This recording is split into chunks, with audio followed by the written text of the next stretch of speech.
अच्छा, जरा सोचिए, एक ऐसी चीज के बारे में जिसे ना आग जला सकती है, ना कोई तलवार काट सकती है, ना ही आप समझ रहे हैं वक्त उसे मिटा सकता है। हम्म। ऐसी चीज के लिए शोक करना, दुख मनाना, ये कैसा लगता है? सुनने में अजीब है ना? पर यह सवाल हमें सीधे भगवत गीता के एक बहुत बहुत गहरे श्लोक तक ले जाता है। हम्म। अध्याय 2 श्लोक 30। आज हम इसी पर थोड़ी गहराई से बात करेंगे। हाँ, बिल्कुल। आज की हमारी ये जो बातचीत है वो इसी खास श्लोक पर ही केंद्रित रहेगी। भगवद गीता अध्याय 2 श्लोक 30। और इसके लिए जो हमारे पास सामग्री है, जो विश्लेषण है, उसका शीर्षक भी यही इशारा करता है, आत्मा की अविनाशिता, शोक का रहस्य। तो हम इसी के जरिए श्लोक को समझने की कोशिश करेंगे। हाँ, और देखिए, हमारा इरादा सिर्फ इसका मतलब जानना भर नहीं है, बल्कि ये समझना है कि भाई ये जो ज्ञान है, ये असल जिंदगी में जब हम दुख से गुजरते हैं, किसी अपने को खोते हैं, तब ये कैसे काम आ सकता है, कैसे हमें एक अलग नजरिया दे सकता है। तो चलें इस गहरे विचार में उतरते हैं। हाँ, जरूर। तो सबसे पहले वो श्लोक ही देख लेते हैं, है ना, जिसने सदियों से लोगों को राह दिखाई है। अध्याय 2 श्लोक 30। हाँ, मैं पढ़ता हूँ इसे संस्कृत में। हाँ, मैं पढ़ता हूँ इसे संस्कृत में। देहि नित्यमवध्योयम देहि सर्वस्य भारत। हाँ, मैं पढ़ता हूँ इसे संस्कृत में। तस्मात् सर्वाणि भूतानि न त्वं शोचितुमर्हसि। हम्म और इसका अगर हम सरल हिंदी में अनुवाद देखें तो वो कुछ ऐसा है। हे भारत, मतलब अर्जुन को कहा जा रहा है कि सभी के शरीरों में ये जो रहने वाला है, ये देही यानी आत्मा, वो सदा ही अवध्य है। अवध्य मतलब जिसे मारा ना जा सके, हाँ, जिसका वध ना हो सके। जो नित्य है, हमेशा रहने वाला है, अविनाशी है। इसलिए तुम्हें किसी भी प्राणी के लिए शोक नहीं करना चाहिए। शोक नहीं करना चाहिए। ये पंक्तियां सीधी हैं और शायद किसी दुखी व्यक्ति को थोड़ी कठोर भी लग सकती हैं। तो कृष्ण यहाँ अर्जुन को असल में क्या याद दिला रहे हैं? हमारे विश्लेषण के हिसाब से इसका जो कोर आइडिया है वो क्या है? देखिए, इसका जो मूल विचार है वो बहुत साफ और बुनियादी है। कृष्ण अर्जुन को और एक तरह से हम सबको अस्तित्व के दो अलग अलग लेवल्स के बारे में बता रहे हैं, है ना? 2 लेवल्स कैसे? एक है देह, यानी हमारा भौतिक शरीर जो नश्वर है, बदलता रहता है, पैदा होता है और मर भी जाता है। और दूसरा है देही, वो तत्व जो इस शरीर के अंदर रहता है, आत्मा कह लीजिए या आत्मन। कृष्ण कह रहे हैं कि ये जो देही है ये नित्य है, हमेशा रहता है और अवध्य है। इसे कोई मिटा नहीं सकता, किसी भी तरह से नष्ट नहीं कर सकता। अच्छा, तो मतलब जो असली चीज है, जो मैं का कोर है, वो कभी मरता ही नहीं। मरता सिर्फ ये बाहरी ढांचा है, ये शरीर। ये बात तो खैर कई बार सुनी है, अलग अलग जगहों पर भी आती है। पर कृष्ण का इस पर इतना जोर देना, वो भी कुरुक्षेत्र के मैदान में, इसका कुछ गहरा मतलब होगा। बिल्कुल, बहुत गहरा मतलब है। यहाँ जोर इस बात पर है कि हम लोग ना अक्सर शरीर को ही सब कुछ मान बैठते हैं। अपनी पहचान, अपने रिश्ते, अपनी चिंताएं, सब कुछ इसी नश्वर शरीर से जोड़ लेते हैं। कृष्ण अर्जुन को यही याद दिला रहे हैं कि उसकी असली पहचान, या जिनके लिए वो दुखी हो रहा है, उनकी असली पहचान ये शरीर नहीं है। वो तो वो अविनाशी आत्मा है। और जब ये समझ अंदर उतरती है तो मौत का, नुकसान का पूरा नजरिया ही बदल जाता है। हाँ, और यहीं पर मेरा अगला सवाल आता है। अगर आत्मा वाकई अमर है, तो क्या दुख, शोक, आंसू ये सब बेकार है? क्या हमें एकदम पत्थर बन जाना चाहिए? जैसा कि हमारे विश्लेषण में भी कहा गया है कि ये समझ शोक को हल्का कर सकती है, शायद खत्म नहीं। ये थोड़ा कंफ्यूजिंग लगता है। हाँ, ये बहुत बहुत जरूरी पॉइंट है। देखिए, गीता ये नहीं कहती कि आप भावना शून्य हो जाइए या संवेदनहीन बन जाइए। नहीं, यहाँ शोक न करने का मतलब भावनाओं को दबाना नहीं है। अच्छा, तो फिर क्या है? इसका मतलब है शोक के नेचर को, उसके स्वरूप को बदलना। जब हम किसी अपने को खोते हैं तो दुख होना तो स्वाभाविक है, मानवीय है। लेकिन वो दुख अक्सर एक गहरे डर और अज्ञान से जुड़ा होता है। किस बात का अज्ञान? कि सब कुछ हमेशा के लिए खत्म हो गया, कि वो इंसान पूरी तरह नष्ट हो गया। ओ, तो आप कह रही हैं कि ज्ञान दुख को नहीं, बल्कि दुख के उस हिस्से को एड्रेस करता है जो इस सोच से आता है कि सब खत्म हो गया। बिल्कुल सही। ये समझ उस सब खत्म हो गया वाले विचार को ही चुनौती देती है। ये कहती है कि जो सार था, जो एसेंस था, वो तो अब भी है, बस उसका रूप बदल गया है, जैसे हम कपड़े बदलते हैं। कपड़े बदलने जैसा। हाँ, और जब ये एहसास गहरा होता है तो शोक का वजन हल्का हो जाता है। दुख शायद रहे, पर उसमें एक गहरी शांति, एक ठहराव, एक स्वीकृति का भाव आने लगता है। आप उस व्यक्ति की आत्मा की नित्यता को महसूस करने लगते हैं, ना कि सिर्फ उसके शरीर की गैर मौजूदगी को। ये दुख को आप कह सकती हैं एक अंधे कुएं से निकालकर एक शांत नदी की तरह बना देता है, जिसमें प्रवाह तो है पर गहराई में स्थिरता है। वाह, ये बहुत बहुत पावरफुल फर्क है। शोक का बोझ कम होना, ना कि भावनाओं का खत्म हो जाना। ये ज्यादा मानवीय लगता है, ज्यादा प्रैक्टिकल भी। और इसी से जुड़ा हुआ हमारे विश्लेषण में एक लाइफ लेसन की बात है, अनासक्ति, डिटैचमेंट। ये कॉन्सेप्ट इस श्लोक से और हमारे रोजमर्रा के दुखों से कैसे जुड़ता है? कई बार ये शब्द अनासक्ति थोड़ा नेगेटिव से लगता है, जैसे किसी की परवाह न करना। हाँ, ये एक आम गलतफहमी है। वैदिक संदर्भ में और खासकर गीता में अनासक्ति का मतलब उदासीनता या लापरवाही बिल्कुल नहीं है। इसका मतलब है मोह या आसक्ति से मुक्ति, अटैचमेंट से।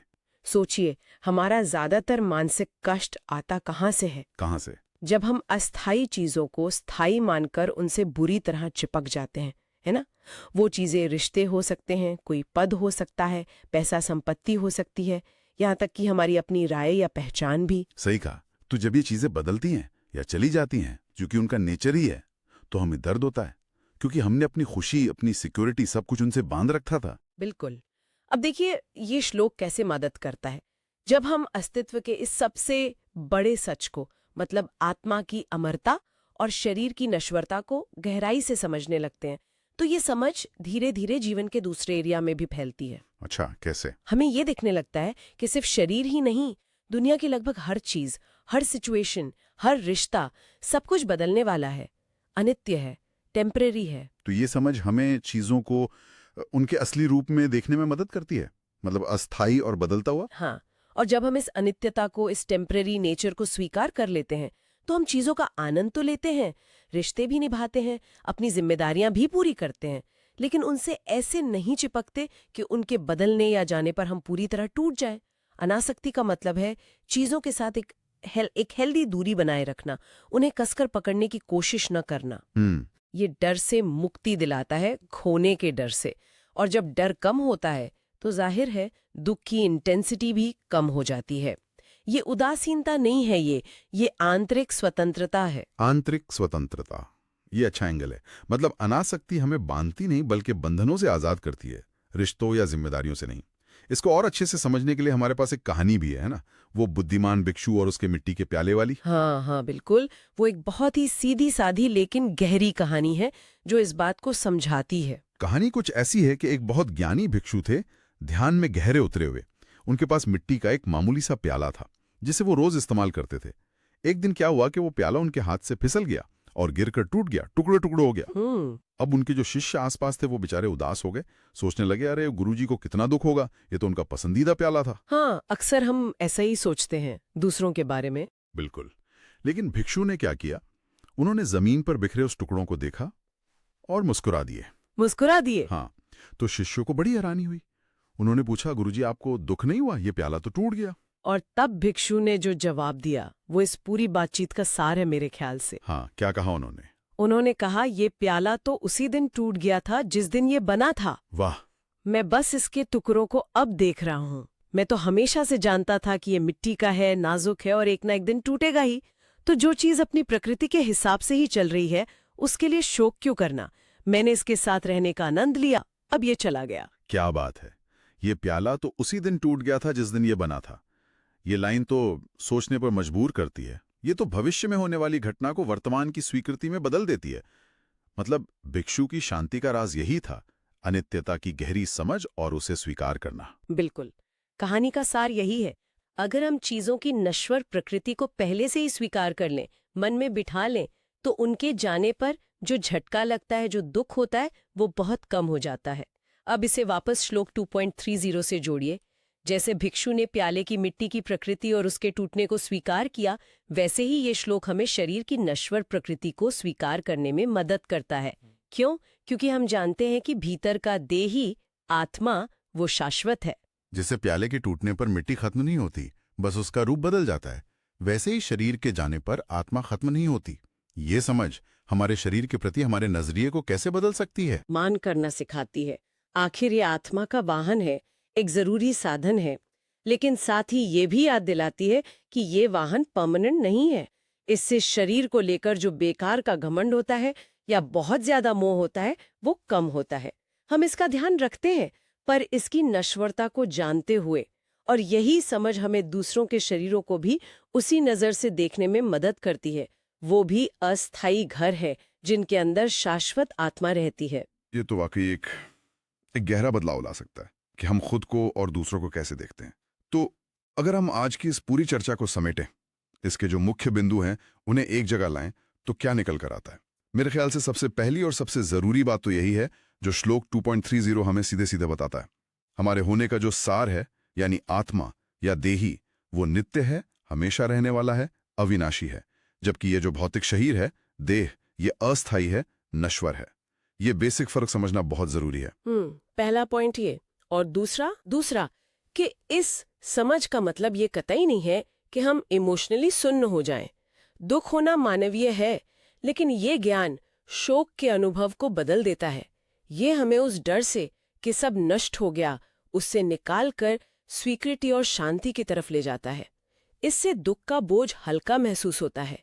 ये शोक को एक नया पर्सपेक्टिव देता है। सही। और तीसरा अहम सबक है अनासक्ति का। आत्मा की नित्यता और शरीर की अनित्यता को समझना हमें जीवन की दूसरी अस्थायी चीजों से भी, चाहे वो रिश्ते हो, संपत्ति हो, सफलता हो, यहाँ तक कि हमारे अपने विचार हो, उनसे भी अनासक्त रहने में मदद करता है। मतलब उनसे चिपके देना जीना। हाँ, बिल्कुल। ये हमें चीजों और लोगों की कदर करना सिखाता है, पर बिना उनसे बुरी तरह चिपके हुए। इससे भविष्य में होने वाले दुखों की संभावना और उनकी जो तीव्रता है, वो कम होती है। और जैसा हमने कहा, ये उदासीनता नहीं, बल्कि आंतरिक स्थिरता और आजादी है। ये तीनों बिंदु मिलकर वाकई जीवन को देखने का एक बिल्कुल अलग तरीका पेश करते हैं। चलिए, श्रोताओं के लिए इसे आज यहीं रोकते हैं, लेकिन उनके मन में एक विचार छोड़ जाते हैं, एक सवाल। एक ऐसा सवाल जो हमारी आज की बातचीत पर ही आधारित है, लेकिन जिसका सीधा जवाब शायद हमारे पास भी ना हो और जिस पर वो खुद सोच विचार कर सकें। हाँ, बिल्कुल, एक चिंतन बिंदु जो इस चर्चा को उनके अपने जीवन से जोड़े। सवाल यह है, अगर हमारे भीतर का सार, हमारी आत्मा सचमुच अविनाशी है, तो इस सच्चाई को गहराई से जानना और महसूस करना, ये सिर्फ किसी नुकसान या किसी अपने को खोने के दुख को कम करने तक ही सीमित नहीं रहता होगा।